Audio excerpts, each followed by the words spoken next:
ইসলামকে বিজয়ী হিসেবে দেখতে চাওয়ার ব্যাপারে যে আকাঙ্ক্ষা তৈরি হয়েছে সামাজিক। আচ্ছা, ইসরায়েল কি তাহলে সিরিয়ার দখলে চলে গেল? এইটার ব্যাপারে আমি মনে করি যে না, এটা আসলে ইসরায়েল আমেরিকান একটা প্রোপাগ্যান্ডা, তার যেটা মুসলমানদেরকে তারা কনভিন্স করার চেষ্টা করতেছে। বরং ইসরায়েল খুবই ভয়ে আছে যে এইচটিএস একটা ওদের জন্য একটা বড় থ্রেট, টার্কিও তাদের জন্য একটা বড় থ্রেট। আসাদ যতদিন ছিল ইসরায়েল খুব শান্তিতে ছিল। আসাদ কখনোই ইসরায়েলের জন্য কোনো থ্রেট ছিল না। হ্যাঁ, আসাদ 2-4 বার মানে বড় বড় কথা বলছে, বাট ওরা 100% শিওর ছিল যে আসাদ আসলে প্র্যাকটিক্যালি ইসরায়েলকে কখনোই হাত দিবে না, ইসরায়েলকে মানে একরকম প্রোটেকশন দিয়েই যাবে। আর প্যালেস্টাইন যত রেফিউজি সিরিয়ায় ঢুকছে, আসাদ তাদের প্রায় সবাইকেই জেলখানায় ঢুকাইছে। সো আসাদ কখনোই সুন্নি মুসলিমদের সাপোর্টে কখনো আসে নাই। সো যারা বলতেছে যে ও আসাদ ছিল, অ্যাটলিস্ট আমরা সেফ ছিলাম, হ্যাঁ সিরিয়া সেফ ছিল, কোথায় সেফ ছিল? আপনার কি এই সিরিয়ার জেলখানাগুলো দেখে মনে হইতেছে সিরিয়ার মানুষ যে রাস্তায় আনন্দ করতেছে এটা দেখে আপনি ঢাকার মানুষ বুঝেন না যে ঢাকার রাস্তায় মানুষ যখন আনন্দ করছিল এটা কি রিপ্রেজেন্ট করে? ব্যাপারটা অনেকটা এরকম যে আমরা বললাম যে ও 5 আগস্টের পরে বাংলাদেশ দখল হয়ে গেছে। এর ব্যাপারটা সাথে দখল হয় নাই। হ্যাঁ, এক সেন্সে 5 আগস্টের পরে বাংলাদেশ একটা নাজুক পরিস্থিতিতে পড়ছে, but the same time Bangladesh বিনির্মাণের এক সংস্কারের একটা সুযোগ সৃষ্টি হয়েছে। দেখেন, আমরা যদি সিরিয়ার ঘটনাতে যদি যাই, সিরিয়া বিনির্মাণের একটা সুযোগ সৃষ্টি হয়েছে। সিরিয়ার ইকোনমি 3 ভাগের 1 ভাগ হয়ে গেছে গত 14 বছর বয়সে। ন্যাচারাল রিসোর্স চুরি করে নিয়ে যেতেছে, সিরিয়াকে বিনির্মাণের একটা সুযোগ হয়েছে। এখন ইসরায়েল কেন অ্যাটাক করার চেষ্টা করছে? কারণ একদিকে ইসরায়েল স্কেয়ার্ড, আরেকদিকে ইসরায়েল এই অপরচুনিটি নেওয়ার চেষ্টা করছে। যেহেতু তারা জানে যে এখন সিরিয়া একটা নাজুক অবস্থায় আছে, এখন অ্যাটাক করলে হয়তো কিছু বেনিফিট পাওয়া যাবে, হয়তো একটা মানে সুযোগ সুবিধা পাওয়া যাবে। এই জন্য তারা বেসিক্যালি অ্যাটাক করছে বা তারা অ্যাটাক করতেছে। তো এই যে তারা অ্যাটাক করতেছে, এই অ্যাটাকে তারা তো জিতবে না। অ্যাটাক করলেই মানে গোলেন হাইটসে মানে কতগুলো ট্যাঙ্ক চলে আসছে আর সিরিয়া দখল হয়ে গেছে, মধ্যে বহু পার্থক্য। কারণ সিরিয়ার ওই গোলেন হাইটসের সাথে টার্কির ইন্টারেস্ট এবং সিরিয়ানদের ইন্টারেস্টের অনেক সম্পর্ক আছে। আর হচ্ছে গিয়ে যে আপনি কেন মনে করতেছেন যে আসাদ আসলে সামহাও মানে প্যালেস্টিনদের জন্য ভালো ছিল? কখনোই ভালো ছিল না। ইভেন প্যালেস্টিনিয়ানরাও এখন আরও বেশি আগের থেকে হোপফুল যে অ্যাটলিস্ট এইচটিএস তাদেরকে সাপোর্ট করে একটা মানে একটা অ্যাটলিস্ট একটা একটা আশার আলো দেখা যাচ্ছে। আমি ভবিষ্যৎ জানি না। হ্যাঁ, জোলানি যে আপনার বলা হচ্ছে যে এইচটিএস এর প্রধান, সে আসলে ইসরায়েলের এজেন্ট, এর কোনো প্রমাণ নাই। কিন্তু আইসিস যে ইসরায়েল তৈরি করছে এটার প্রমাণ আছে, এবং আইসিস যে এইচটিএসকে তাগুত মনে করে, এটা একটা মানে ইন্ডিকেট করে আপনাকে যে ইসরায়েল কেন এতদিন অ্যাটাক করলো না, কেন এখন অ্যাটাক করতেছে। কারণ ইসরায়েল স্কেয়ার্ড। একদিকে ইসরায়েল অপরচুনিটি দেখতেছে। আপনাকে বুঝতে হবে আমেরিকার ইসরায়েল আসলে কি চাচ্ছে। এটার ব্যাপারে মানে পলিটিক্যাল অ্যানালিস্ট সামি হামদে একটা খুবই সুন্দর একটা কথা বলছে। সেটা হচ্ছে সত্যিকার অর্থে সত্যিকার অর্থে আমেরিকা এবং ইসরায়েল সিরিয়াকে যুদ্ধ বিধ্বস্ত দেখতে চায়। সে আসাদকেও পছন্দ করে আবার অপছন্দ করে। সে কিন্তু শেষ মুহূর্তে আসাদকে রাখতে চাইছে। আসাদ যখন পতনের দিকে, তখন আমেরিকা তার ফরেন পলিসিতে ক্লিয়ারলি আপনি যদি খেয়াল করেন, সে চাইছে যে আসাদ আসলে পড়ে না যাক। কেন? কারণ সে চায় আসাদ এবং আসাদ বিরোধীদের মধ্যে একটা কনফ্লিক্ট চলতে থাকুক, এই কনফ্লিক্ট কখনো বন্ধ না হোক। এই কনফ্লিক্ট ইসরায়েলের পক্ষে যায়, আমেরিকার পক্ষে যায়, তার ন্যাচারাল রিসোর্স এক্সপ্লয়েট করা সহজ হয়। ইভেন এটা কিছু কিছু ক্ষেত্রে রাশিয়ারও পক্ষে যায়। যখন এইচটিএস দখল করে নিল, এটা একটা স্বাধীন সার্বভৌম রাষ্ট্র হইল, এটাকে সবাই তখন ভয় পাচ্ছে। কেন ভয় পাচ্ছে? কারণ এই স্বাধীন সার্বভৌম রাষ্ট্রে একটা কথা থাকবে, একটা ভয়েস থাকবে, একটা ইন্ডিপেন্ডেন্ট ফরেন পলিসি থাকবে। এখানে মুসলিমরা স্ট্রং হবে, school college university social institutes দাঁড়াবে। এটা তারা কেউ চায় না। মুসলমান হিসেবে আমাদের কি চাওয়া উচিত? মুসলমান হিসেবে আমাদের চাওয়া উচিত এক্স্যাক্টলি যে মুসলিমরা সুবিচারের মধ্যে থাকুক, নিরাপত্তার মধ্যে থাকুক, তারা তাদের ইকোনমিকে গ্রো করুক, তাদের ন্যাচারাল রিসোর্স তাদের কাছে থাকুক। সো আমাদের কোনো রিজন নাই যে কেন আমরা সিরিয়ানদের এই বিজয়কে সেলিব্রেট করব না। এবং সাথে সাথে আমরা আশা এবং দোয়া করব যেন সিরিয়ানরা ইসরায়েলের বিরুদ্ধে কাজ করতে পারে। একদিনে তো তারা পারবে না, তারা মাত্র একটা, তারা প্রায় 50 বছর ধরে তারা টর্চার্ড, 14 বছর ধরে তারা জেলে। আপনি কি আশা করেন আজকে সে ইসরায়েল অ্যাটাক করবে? সে কী দিয়ে ইসরায়েল অ্যাটাক করবে? তাকে তো আপনার সময় দিতে হবে, তাদেরকে আগে তো নিজের ভূমি ঠিক করতে হবে, তারপরে তারা চিন্তা করবে যে তারা প্যালেস্টাইনের জন্য কী করতে পারে। সিরিয়া এখন একটা কমপ্লিটলি ভঙ্গুর একটা দেশ। তার ইকোনমি 14 বছরে 3 ভাগের 1 ভাগ হয়ে গেছে। তার দেশে যেখানে 4 লাখ ব্যারেল উৎপাদন হতো, এখানে মাত্র 40,000 ব্যারেল উৎপাদন। আপনি বুঝতে পারেন কি পরিমাণ, মানে কি বলবো, সব কিছু নিয়ে গেছে দেশ থেকে, সব কিছু নিয়ে গেছে। মানে ব্যাপারটা এটা এরকম যে আপনি 1972 সালে বাংলাদেশিদেরকে বলতেছেন যে তারা কেন যুদ্ধবিধ্বস্ত নেপালকে বা যুদ্ধবিধ্বস্ত ভুটানকে, কাল্পনিক যুদ্ধবিধ্বস্ত বলতেছি, তাদেরকে কেন সাহায্য করতে যাচ্ছে না? আরে বাংলাদেশের তো কিছু নাই 1972 সালে, বাংলাদেশ কি করবে? এবং আপনি যদি দেখেন বাংলাদেশ 1947 থেকে 1971 সাল, সেখানে মানে 50 বছর কিন্তু হয় না, সেখানে সিরিয়া হচ্ছে কি গত 50 বছর ধরে মানে আসাদের বাবার মানে মানে কি তুলকালাম চলতেছে। সো সিরিয়ানদেরকে আমরা আগে সিরিয়াকে ঠিক করতে দেই। আমরা আশা করি এবং দোয়া করি যে সিরিয়ান মুসলিমরা এবং সিরিয়ার জনগোষ্ঠী, ইভেন যারা মুসলমান না, তারা মিলে একটা সুবিচার প্রতিষ্ঠা করতে পারুক, নিরাপত্তা প্রতিষ্ঠা করতে পারুক, ইকোনমিক স্টেবল করুক, এবং সে অবশ্যই আসাদের থেকে শতগুণে ভালো হবে। এবং আমি বিশ্বাস করি সিরিয়ার রাস্তায় মানুষের উচ্ছ্বাস বোধ মুসলিমদের এবং নন মুসলিমদের এটা প্রমাণ করে যে তারা আসলে ঠিক পথে ইনশাল্লাহ আগাচ্ছে। যে আমরা যেটা কনস্পিরেসি থিওরি সবসময় শুনতাম এবং এটা বাস্তবতাও আছে, আরেকটা বাস্তবতা হইতে পারে পসিবিলিটি, সেটা হচ্ছে যে ইসরায়েলের যে গ্রেটার ইসরায়েল প্ল্যান, যেটা আমরা সবসময় শুনতাম জায়নিস্ট প্ল্যান, গ্রেটার ইসরায়েল, সেটার অপরচুনিটি তারা নিচ্ছে কিনা ভবিষ্যৎ আরো ভালো বলবে। With Trump in the white house anything is possible.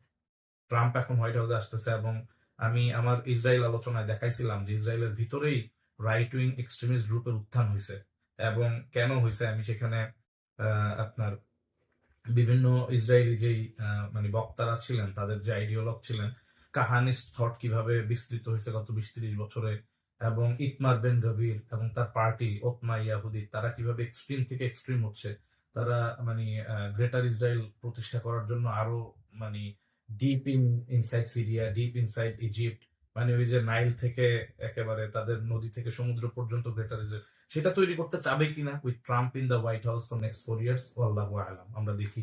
কিন্তু আল্লাহরও তো প্ল্যান থাকে। তা আমি মানে ফাইনালি কিছু পজিটিভ বা সুসংবাদ বা আশাবাদী, আমি নিজে আশাবাদী, আমি সেই নোটের উপরে শেষ করতে চাই। তার আগে আমি শাম রিলেটেড যে হাদিসগুলো আমরা শুরু করছিলাম বাট শেষ করি নাই, আমি কয়েকটা হাদিস পড়তে চাই। আবু দারদা রাদিয়াল্লাহু, আমার 2 নাম্বার স্লাইডে দেখা যাচ্ছে, স্লাইডগুলো আপনারা দেখতে পারবেন। আবু দারদা রাদিয়াল্লাহু থেকে বর্ণিত, রাসূল সাল্লাল্লাহু আলাইহি ওয়াসাল্লাম বললেন যে উনি একদিন ঘুমন্ত ছিলেন, এই অবস্থায় উনি দেখলেন যে পিলার অফ বুক, অর্থাৎ পিলার পরিমাণ বই পুস্তক নিয়ে যাওয়া হচ্ছে ওনার মাথার নিচ থেকে, এবং উনি ভাবলেন মানে স্বপ্নের মধ্যে যে it has been taken away, এটা নিয়ে যাওয়া হচ্ছে কোথাও। তো উনি এটা তাকায় রইলেন যে এটা কোন দিকে, কোথায় নিয়ে যাওয়া হচ্ছে বইগুলোকে। তো উনি দেখলেন যে ইট ওয়াজ টেকেন টু আশ-শাম। তো ভেরিলি, তারপর উনি বলতেছেন যে faith when tribulations come will be in শাম, মানে আমাদের যখন দুর্যোগের সময়, ফিতনার সময়, তখন ইমান থাকবে হচ্ছে শামে। এটা একটা হাদিস রাসূলুল্লাহের। আরেকটা তো হচ্ছে রাসূলুল্লাহ দোয়া করলেন আল্লাহুম্মা বারিক লানা ফি শামিনা ওয়া ইয়ামানিনা, এটা। আরেকটা হাদিসে উনি বললেন যে 3টা আর্মি, তোমাদের বড় বড় 3টা আর্মি অ্যামাস্ট হবে, তোমরা মানে যুক্ত হবা। একটা আর্মি তৈরি হবে হচ্ছে শামে, একটা আর্মি হবে ইরাকে, আর একটা আর্মি হবে ইয়েমেনে। তো সাহাবীরা জিজ্ঞেস করলেন, ইয়া রাসূলুল্লাহ, আমরা কোন আর্মিতে যাব? আমরা যদি if I live that long, আমরা যদি বেঁচে থাকি, আমরা কোন আর্মিতে যাব? তখন উনি বললেন যে I choose Sham for you, তোমরা শামে জয়েন করবা। আর যদি, because it is the best place, আর যদি শামে না পারো তাহলে তোমরা ইয়েমেনে যাও, and drink from your brooks and streams, for আল্লাহ তাআলা has guaranteed that he will look after the land of Sham and its inhabitants. তো এটা হচ্ছে শামের গুরুত্বের আরেকটা হাদিস আমরা জানলাম। এবং মুয়াবিয়া রাদিয়াল্লাহু মুয়াবিয়া ইবনে কুররা থেকে বর্ণিত, ওনার বাবা থেকে বর্ণিত হাদিস, দ্য মেসেঞ্জার অফ আল্লাহ সাল্লাল্লাহু আলাইহি ওয়াসাল্লাম সেইড, রাসূলুল্লাহ বললেন যে ইফ দ্য পিপল অফ আশ-শাম বিকাম করাপ্ট, মানে শামের লোকেরা যখন করাপ্ট হয়ে যাবে, শামের লোকেরা যখন ঈমান আমল ত্যাগ করবে, তখন উম্মার মধ্যে আর কোনো খায়ের বরকত থাকবে না। দিস উম্মাহ will be devoid of any kind of মানে গুডনেস। আর শামের মধ্যে যখন কল্যাণ থাকবে, উম্মাহ উইল বি ভিক্টোরিয়াস। সো এটা আমাদের জন্য ব্যাপক আশাবাদী হওয়ার মতো একটা হাদিস। তো শামে যখন কল্যাণ হবে, তখন উম্মাহ ভিক্টোরিয়াস হবে। এই হাদিসটা খুব সিগনিফিকেন্ট। এবং আরেকটা হাদিস উনি বলছেন যে the heartland of the believers is a Sham, এবং এই হাদিসটা ন্যারেটেড বাই ইমাম Ahmad and classed as a সাহিহ বাই ইমাম আল আলবানী। আর সর্বশেষ আমি আরেকটা হাদিস পড়ে শেষ করছি এই বিষয়টা, সেটা হচ্ছে রাসূলুল্লাহ বলতেছেন যে গ্ল্যাড টাইডিংস ফর শাম, অর্থাৎ সুসংবাদ দিলেন শামের জন্য। কয়েকবার উনি এটা বললেন, ল্যান্ড অফ আসাম। সাহাবীরা জিজ্ঞেস করলেন যে কেন শামের এত মর্যাদা? তো রাসূলুল্লাহ বললেন যে দ্য এঞ্জেলস অফ আল্লাহ তাআলা have spreaded their wings over it, মানে রহমতের ফেরেশতারা তাদের পাখা বিছায় রাখে শামের। সো এই হচ্ছে শাম হচ্ছে, আবার আমি দর্শকদের জন্য মনে করাই দিচ্ছি যে সিরিয়া, লেবানন, জর্ডান, ইসরায়েল এবং প্যালেস্টাইন, এই পুরাটা হচ্ছে শাম। এবং আমরা জানি ফেমাস হাদিসে যে ঈসা আলাইহিস সালাম যখন অবতরণ করবেন, উনি অনেক মুহাদ্দিসের মত যে উনি হচ্ছে শামের এখন যে উমাইয়া উমামি মস্ক, এটা এখানে অবতরণ করবেন সম্ভবত, আল্লাহু আ'লাম। এবং এখান থেকে উনি দাজ্জালের বিরুদ্ধে বাহিনী পরিচালনা করবেন। তো এই হাদিসগুলো আমাদের জন্য খুবই সুসংবাদ বহনকারী হাদিস। এবং আমি আরো 2টা মন্তব্য করে শেষ করব আমার আজকের আলোচনা। সেটা যেহেতু আমি বললাম যে আমি আশাবাদী হইতে চাই। দেখেন, রাসূল সাল্লাল্লাহু সাহাবীরা যখন বদর যুদ্ধে গেলেন, তারা কিন্তু চাইলেন যে তারা ওই অর্থনৈতিক ক্যারাভানটাকে আক্রমণ করবে। কিন্তু আল্লাহ রাব্বুল আলামিনের প্ল্যান ছিল, আল্লাহ had bigger plan for Muslim. আল্লাহ রাব্বুল আলামিনের প্ল্যান ছিল যে না, অর্থনৈতিক ক্যারাভান না, তোমরা বড় পলিটিক্যাল ক্যারাভানটারই ধরো। তার মাধ্যমে মুসলিমদের বিজয় হলো। এবং তারপরে দেখেন শামে মানে সিরিয়াতে যেটা হইলো, বিদ্রোহী গ্রুপগুলোর প্ল্যান ছিল কিন্তু আলেপ্পো পর্যন্ত যাওয়া। তাদের প্রিপারেশন এতটুকুই ছিল। কিন্তু আল্লাহ রাব্বুল আলামিন তাদের জন্য আরো বড় প্ল্যান করে রাখছেন যে না, পুরাটাই তোমাদের হাতে দিয়ে দিলাম। এখন আমরা দোয়া করি যে যেন ইভেন কুর্দিদের সাথেও রিকনসাইল হয়ে পুরাটা একটা সরকার হয়ে যায়, সেটা হলে সবচেয়ে বেস্ট হবে। তো আল্লাহ রাব্বুল আলামিনের প্ল্যান সবসময় মানে মুসলিম উম্মার জন্য ভালো। এবং আমি দৃঢ়ভাবে বিশ্বাস করি যে মুসলিম উম্মার যে পতন যুগ ছিল গত 100 বছর, এবং আমি দেখতে পাচ্ছি এবং আমি বিশ্বাস করি যে সামনের দিনগুলো মুসলিম উম্মার উত্থানের যুগের সূচনা হবে ইনশাআল্লাহ।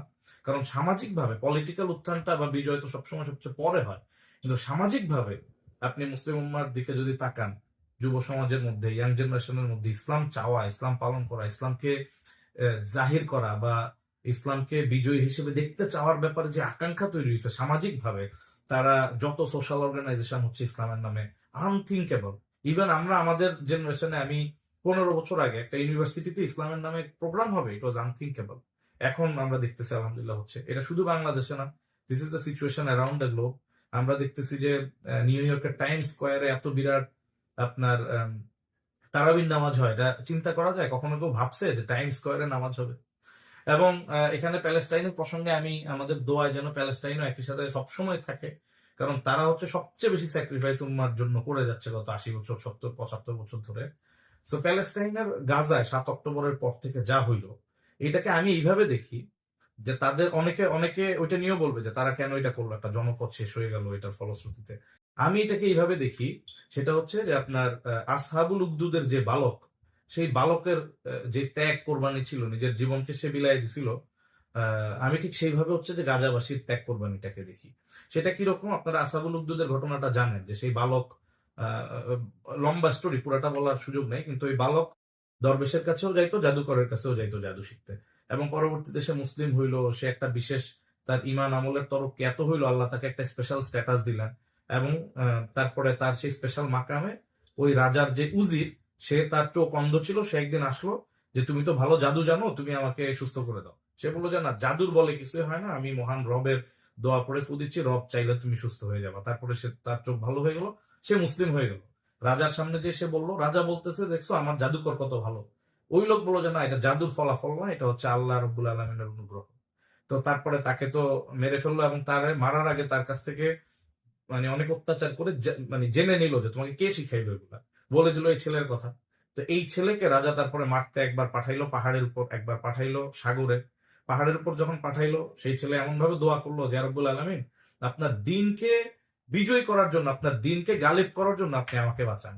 তারপরে ভূমিকম্প হইলো, ওই পাহাড় থেকে সৈন্যরা সব পড়ে গেল, সে বেঁচে গেল। না, পজ ফর এ হোয়াইল, আমরা হইলে বেঁচে গেলে কি করতাম? ওইখান থেকে বাসায় চলে যেতাম। তো এই ছেলেটার দাওয়াতি স্প্রিয়া এমন ছিল, সে আবার রাজার কাছে ফেরত গেল, যে আবার বললো যে দেখো আমার আল্লাহ যে সত্য, এটা প্রমাণ হইলো, তোমার সৈন্যরা মরে গেছে, আমি বাইচে আসছি। তো রাজা আবার তারা মারতে পাঠাইলো, মারতে পারলো না, একই ঘটনা ঘটলো। তারপরে শেষে ওই ছেলেটা নিজে শিখাই দিল যে তুমি এক কাজ করো, তুমি এলাকার সব লোককে ডাকো একটা বিরাট ময়দানে, ডেকে আমাকে তুমি তীর মারো বিসমিল্লাহ রব্বিল গোলাম বলে, যে আমি এই ছেলের রবের নামে তাকে তীর মারতেছি। এই কথা বলে মারলে তুমি আমাকে মারতে পারবা। সে শিখাই দিল কিভাবে তারা মারতে হবে, এবং বিসমিল্লাহ রব্বিল গোলাম বলে মারলো, ছেলেটা শহীদ হয়ে গেল। কিন্তু ইন দিস প্রসেস ওই এলাকার সমস্ত মানুষ মুসলিম হয়ে গেল। তার মানে তো রাজা তো এতক্ষণ তাকে মারতে পারতেছিল না, যখন ছেলেটার রবের নামে তাকে তীর মারলো তখন মারতে পারছে। তাইলে তার মানে ছেলেটার রব সত্য। এবং এটা সূরা বুরুজের কাহিনী। সূরা বুরুজে পরবর্তীতে ওইখানে বিরাট আপনার গর্ত তৈরি করা হলো, আগুন জ্বালানো হলো, যে যারা ইমান ত্যাগ করবা না সবাইকে আমি আগুনে ফেলাবো। তো লং স্টোরি শর্ট, এই যে এই বালক, সে নিজের জীবন কোরবানি দিয়ে পুরা জনপদকে জাগাই দিয়ে গেল। নাও আপনি গাজাবাসীর সাথে মিলান, যে আপনি 2 বছর আগে কেউ ভাবছিল যে আমেরিকাতে, অস্ট্রেলিয়াতে, ইংল্যান্ডে, জাপানে, ইউরোপের দেশগুলাতে ইউথ জেনারেশন, ইয়াং জেনারেশন মানে ইউনিভার্সিটি গোয়িং জেনারেশন তারা প্রতিবাদ করবে জায়নিস্টদের এগেনস্টে? আপনি বলেন 1 বছর আগে আমরা কেউ ভাবতে পারছি? আমরা কেউ ভাবতে পারিনি। কিন্তু গাজার এই যে ত্যাগ কোরবানি, গাজার এই তুফান আল আকসার পরবর্তীতে তাদের এই যে ত্যাগ কোরবানি, গাজার মুজাহিদিনদের এবং সাধারণ জনগণের এই ত্যাগ কোরবানির ফলশ্রুতিতে সারা দুনিয়ার চোখকে তারা খুলে দিছে। জায়নিস্টদের ব্যাপারটা এখন ইউনাইটেড নেশন সিকিউরিটি কাউন্সিলে আমেরিকা ছাড়া কেউ তাদের পক্ষে আর ভোট দেয় না। ইভেন বস, আপনি যদি চিন্তা করেন জাস্ট 2 বছর আগে যদি আমেরিকার ইলেকশন হইতো, 2022 ইলেকশন হইতো, ওই ইলেকশনে গাজা বা প্যালেস্টাইনের কোনো প্রভাবই থাকতো না। আর এইবার যে ইলেকশন হইলো সেখানে গাজা বা প্যালেস্টাইন কত ইম্পর্টেন্ট একটা ফ্যাক্টর ছিল ইলেকশন, ইউএস ইলেকশন। শুধু এক্স্যাক্টলি শুধু মুসলিমরা না, এখানে আমি এই ইউএস ইলেকশনের কথা যেহেতু বলছেন 30 সেকেন্ডে কথাটা বলি যে মিশিগান এবং উইসকনসিন সহ কয়েকটা সুইং স্টেটে তো মুসলিম ভোট ওয়াজ ভেরি ক্রিটিক্যাল। এছাড়াও সোশ্যালিস্ট বামপন্থী যারা, সোশ্যালিস্ট যারা, ওরা অনেকেই গাজা গণহত্যার এগেনস্টে তীব্রভাবে অ্যাবান্ডন হ্যারিস ক্যাম্পেইন করছিল। সো লং স্টোরি শর্ট হচ্ছে আমাদের এখানে আশাবাদী হওয়ার মতো ব্যাপার আছে। দেখেন আমরা অনেক সময় জিও পলিটিক্সের নামে কমপ্লেন করি যে আচ্ছা ওদের এত কষ্ট হইলো কি হইলো, কিন্তু দেখবেন গাজার লোকেরা, প্যালেস্টাইনের লোকেরা তারা কমপ্লেন করে না, because they know what they are up to. এই জন্যই শামের বারাকার কথা, এই জন্যই রাসূলুল্লাহর হাদিসে ফিলিস্তিন কিন্তু শামেরও অংশ, সিরিয়াও শামের অংশ। আমরা হাদিস থেকে সেইটারই প্রমাণ পাই, কিন্তু রাসূলুল্লাহ বললেন যে ঈমান ওইখানেই থাকবে। তারা কিন্তু কমপ্লেন করে না, তারা ত্যাগ কোরবানি করে সারা দুনিয়ার চোখকে খুলে দিচ্ছে, দাওয়াতি কাজ করে যাচ্ছে। তো আমরা আমার মনে হয় আজকের আলোচনাটা এই পজিটিভ নোটেই শেষ করতে চাই যে আমি বিশ্বাস করি যে শামের এই বিজয় মুসলিমের জন্য, মানে শাম বলতে সিরিয়ার অংশটা শুধু, এটা ফিলিস্তিনে ইনশাল্লাহ, মানে সিরিয়াতে ইনশাল্লাহ শুরু। আমরা আশা করি ইনশাআল্লাহ উম্মাহ যদি একইভাবে বিহেভ করতে পারে, সিরিয়াতে তারা যেভাবে ইউনিফাইড হয়েছে, সবাই একত্রিত হয়েছে, আমরা মানে আমাদের যে গোলাপ বা আমাদের বাড়াবাড়ি গুলাকে ত্যাগ করে আমরা যদি মুসলিম উম্মার মধ্যমপন্থী মানহাজের উপর একত্রিত হইতে পারি এবং ইউনিফাই করতে পারি, আমরা যদি মানুষকে মানবিকভাবে দয়া মায়া মমতার প্রেক্ষিতে গভর্ন করতে পারি, একত্রিত হইতে পারি, সিরিয়াতে যে রেজাল্ট পাইছি আমরা মুসলিম বিশ্বে অন্যান্য জায়গায় পাবো, ফিলিস্তিনেও পাবো, এবং ইনশাআল্লাহ জায়নিস্টদের বিরুদ্ধেও আল্লাহ রাব্বুল আলামিনের সাহায্যে উম্মাহ বিজয়ী হবে ইনশাআল্লাহ। ভাইয়া, 2টা শিক্ষা আমি একটু বলতে চাই শেষ করার আগে, যেটা আমার কাছে খুব ইম্পর্টেন্ট মনে হয়, আমি একটু স্ট্রেস দিতে চাই, আপনি টাচ করে গেছেন। সেটা হচ্ছে যে এই যে আল কায়দা বা আইএসিস ইসলামকে কখনোই কোনো দেশে বিজয়ী করতে পারে নাই। পারছে হচ্ছে গিয়ে এর বাইরের একটা এমন একটা অর্গানাইজেশন, সেটা পৃথিবীর আপনি যে প্রান্তে দেখেন, ইভেন তালেবানরাও কিন্তু আর্লি স্টেজে আল কায়দার অনেক যে মানসিকতা ছিল সেখান থেকে অনেক ইভলভ করে বের হয়ে আসছে। তালেবানরা এখন অনেক ব্যাপারে অনেক সফট অ্যাপ্রোচে কাজ করে, আমরা তাদের ফরেন পলিসি দেখলে আমরা বুঝতে পারি ডেফিনেটলি তারাও মুসলমান। কিন্তু আমরা অনেক ক্ষেত্রে মনে করি যে এই যে মডারেশন, এই যে এইচটিএস সবাইকে নিয়ে কাজ করতেছে, এই জিনিসগুলোকে আমরা অনেক মুসলিম ভাই বা অন্য অনেকে মনে করে যে ও এটা তো দুর্বল হয়ে গেছে, এটা তাগুত হয়ে গেছে। না, বরং এই খাওয়ারিজটাই তাগুত। এই আল কায়দা অথবা এই যে আইসিস মানসিকতা, এই যে উগ্রবাদ, এটা ইসলামের বাইরে, মানে এটা ইসলামের কোনো বিজয়ের চিহ্ন না, বরং এটাই ইসলামকে আরো খাটো করে, ছোট করে, ভুল চিত্র দেয়। এবং এটাই আসলে, এটা থেকে আমরা চাই যে মুসলমানরা বুঝুক। একদিকে যেমন হ্যাঁ, আমরা মুনাফিক হইতে চাই না, যে আসলে নামাজ পড়ে না, রোজা রাখে না, খালি মনে মনে ইমানের কথা বলে, যার কোনো কমিটমেন্ট নাই।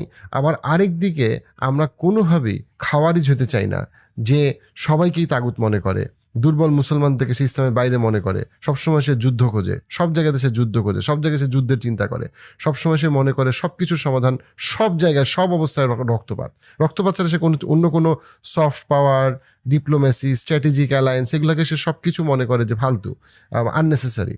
সব কিছুর সলিউশনকে সে অ্যাবসলিউটলি রক্তপাত মনে করে। এই উগ্রবাদী মন মানসিকতা কোনো জায়গায় আমরা এই যে মডার্ন টাইমস আমরা যে দেখতেছি বিজয়ী করে নাই। ইভেন বর্তমান সময় পপুলেশনের দিক থেকে সবচেয়ে বেশি মুসলমান ইন্দোনেশিয়া যে ইসলামের, তালেবানরা তো চায়নার সাথেও ডিপ্লোমেসি করতেছে। এক্স্যাক্টলি। সো আমরা মডার্ন তালেবানদেরকে দেখতেছি, যদিও তালেবানদের অনেক কিছুকে আলেমরা সমর্থন করে, অনেক কিছুকে আলেমরা সমর্থন করে না। আমি পার্টিকুলারলি মদিনা ইউনিভার্সিটি এবং আজহার ইউনিভার্সিটি এবং দেওবান্দ আলেমদের কথা বলতেছি। সো তালেবানদের সবকিছুকে সমর্থন না করলে একটা ইন্টারেস্টিং জিনিস হচ্ছে তালেবানদের ইকোনমি গ্রো করার একটা বড় কারণ চায়নার সাথে তাদের অ্যালায়েন্স। তারা কিন্তু এটা বলে না যে ও চায়না তাগুত, চায়নার সাথে আমরা কোনো স্ট্র্যাটেজিক অ্যালায়েন্সে যাবো না, বরং না, তারা একটা স্ট্রং স্ট্র্যাটেজিক অ্যালায়েন্সে গেছে, যেটা কিন্তু আসলে আফগানিস্তানের ইকোনমিকে হেল্প করতেছে। সো অর্থাৎ তারা ইনিশিয়াল আর্লি স্টেজের আল কায়দার যে মন মানসিকতা ছিল সেখান থেকে অনেকটা ইভলভ করে আসছে।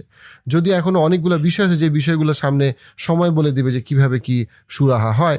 আর কোনোভাবেই বলতেছি না যে তালেবানদের সবই ভালো বা সবই খারাপ, বাট আমরা বলতেছি যে তারা যখন সামষ্টিকভাবে একটা শক্তিশালী হইতে পারছে তখন তারা অনেকটা ইভলভ করে আসছে ওই আর্লি স্টেজের কিছু খুবই উগ্রবাদী কাল্টিশ মনোভাব থেকে, এবং সেই জায়গাটা আমাদের মানে বোঝাটা খুবই জরুরি। আমরা যদি সবসময় মনে করি যে প্রত্যেকটা জায়গায় রক্তপাত ছাড়া কোনো ইসলামের কোনো আগানো যাবে না, এই চিন্তাটা ইটসেলফ আমাদেরকে চেক করতে হবে। আমাদের নাদওয়াতুল ওলামা, দেওবান্দি ওলামা, আমাদের মদিনা ইউনিভার্সিটির ওলামা, আমাদের আল হাজার ইউনিভার্সিটির ওলামা, তাদের সাথে কনসাল্ট করা, তাদের সহবতে থাকা, আলেমদের সহবতে থাকা।